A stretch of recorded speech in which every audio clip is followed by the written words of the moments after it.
là, il y a une lutte du pouvoir encore plus dure, encore plus acharnée. C'est à la lutte du pouvoir que se livrent les grands patrons. Et en plus, ils vivent dans une espèce de bulle extraordinaire. Ils ne voient pas les réalités. Regardez, la France et tout le monde a subi une crise très profonde.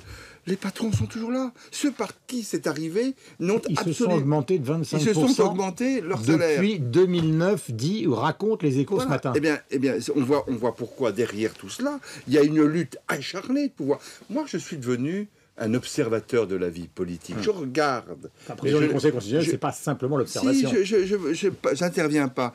Mais je constate simplement que ceux qui étaient là avant la crise, sont toujours là et toujours dans une bonne situation. Et quand vous les interrogez sur la crise, c'est toujours la faute des politiques. Eh bien, ce livre, Jeux de haine, il part de cela, de ce couple entre ce monde de la finance, ce monde de la politique, et chacun se renvoie la responsabilité. Mais Jean-Louis Debré, quelle est la différence entre les patrons d'aujourd'hui, que vous connaissez quand même, et ceux justement qui ont accompagné le gaullisme et le chiracisme que vous aimez bien, c'est-à-dire les Marcel Dassault jusqu'à Jérôme Monod? Est-ce qu'il y a une différence justement entre les patrons d'avant et ceux d'aujourd'hui? Je trouve que, en tout cas c'est la thèse que j'ai dans ce livre, c'est qu'ils ont aujourd'hui, devant cette médiatisation de la vie tout court, plus aucune décence.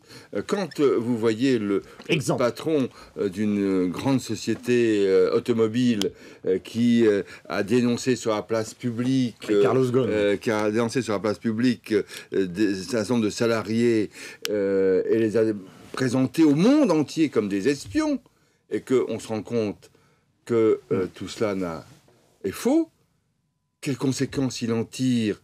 Simplement qu'il va renoncer. Il va renoncer à quelques bonus.